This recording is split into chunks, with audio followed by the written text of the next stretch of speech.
এ যেন ঠিক নরকের দরজা। ধুধু মরুভূমির মাঝে ২০ মিটার গভীর একটি রহস্যময় গর্ত। ৫০ বছরেরও বেশি সময় ধরে একটানা আগুন জ্বলছে সেই অগ্নিকুণ্ডে। ধারণা করা হয় পুরাণ ও নানা মহাকাব্যেও নরকের দরজা বলতে এটিকেই বোঝানো হয়েছে। তুর্কমেনিস্তানের কারাকুম মরুভূমিতে গত ৫০ বছরেরও বেশি সময় ধরে দাও দাও করে জ্বলছে সেই নরক। এর পরিচিত নাম গেটওয়ে টু হেল। ২২৯ ফুট চওড়া এবং ৬৬ ফুট গভীর বিশাল এই গহ্বরটি নরকের প্রবেশদ্বার নামে পরিচিত। এটি রয়েছে সে দেশের রাজধানী আশগাবাদ থেকে কিছুটা দূরে। নরক বলতে আমাদের সামনে যে কল্পিত ছবিটা ভেসে ওঠে, এটা অবশ্য সেই নরক নয়, এ হলো বাস্তবের নরক। কিন্তু ঠিক কী কারণে এটিকে নরকের দরজা বলা হয়? ১৯৭১ সাল থেকে অগ্নিকুণ্ডটির জ্বালামুখ থেকে ক্রমাগত আগুন বেরিয়ে আসছে। মিথেন গ্যাসে ভরা এই গহ্বর দিন রাত বছরের পর বছর ধরে এভাবেই জ্বলছে। সেই নরকের দরজা চাক্ষুষ দেখতে প্রতি বছর তুর্কমেনিস্তানের দারওয়াজা শহরে ভিড় জমান পর্যটকরা। তবে রাবণের চিতার মতো জ্বলতে থাকা এই আগুন নেভানোর জন্য এবার উঠে পড়ে লেগেছে তুর্কমেনিস্তানের সরকার।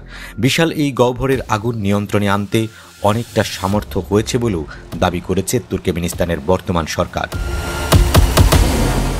২০২২ সালেই এই নরকের দরজা বন্ধ করে দেওয়ার সিদ্ধান্ত নিয়েছিলেন তুর্কমেনিস্তানের প্রেসিডেন্ট গুরবাঙ্গুলি বার্দিমুখামেদভ। এই নরকের দরজা খ্যাত অগ্নিকুণ্ডের জ্বালামুখের কারণে পরিবেশের ক্ষতি হচ্ছে বলে জানিয়েছিলেন তিনি। মিথেন অত্যন্ত ক্ষতিকারক গ্যাস বলে পরিচিত।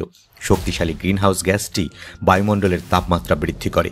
এছাড়া বায়ু দূষণ ঘটায় এবং শ্বাসকষ্টের জন্য দায়ী বলে ধরা হয় এটিকে। তাই জ্বালামুখটি থেকে মিথেন গ্যাস নির্গত হওয়ায় আশেপাশের গ্রাম এবং মানুষের স্বাস্থ্যের উপর এর প্রভাব পড়ছে বলেও জানিয়েছিলেন দেশটির প্রেসিডেন্ট।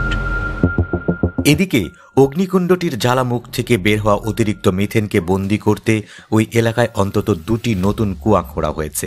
মিথেন যাতে বাতাসে মিশে না যায় তার জন্যই এই ব্যবস্থা নিয়েছেন তুর্কমেনিস্তান সরকার। তবে অগ্নিকুণ্ডটির জ্বালামুখ সম্পর্কে বিস্তারিত জানতে এখনও গবেষণা চালিয়ে যাচ্ছেন বিজ্ঞানীরা। ফাঁকা মরুভূমির মাঝে এমন একটি অগ্নিকুণ্ডের জ্বালামুখ নিয়ে তাঁদের বিস্ময়ের শেষ নেই।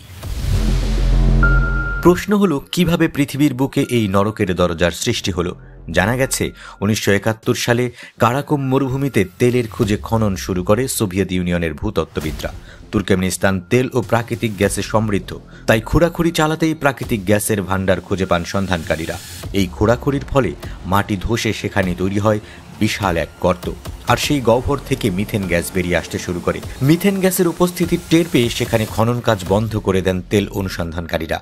এরপর সেই গর্ত থেকে যাতে কোনোভাবে বিষাক্ত গ্যাস বেরিয়ে আসতে না পারে সেই জন্য এই গর্তে আগুন ধরিয়ে দেওয়া হয়। তারা ভেবেছিলেন কয়েকদিন পরই হয়তো আগুন নিভে যাবে। তাদের ধারণা ছিল এখানে সীমিত পরিমাণ গ্যাস থাকতে পারে। সেই অনুমান ভুল বলে প্রমাণিত হয়।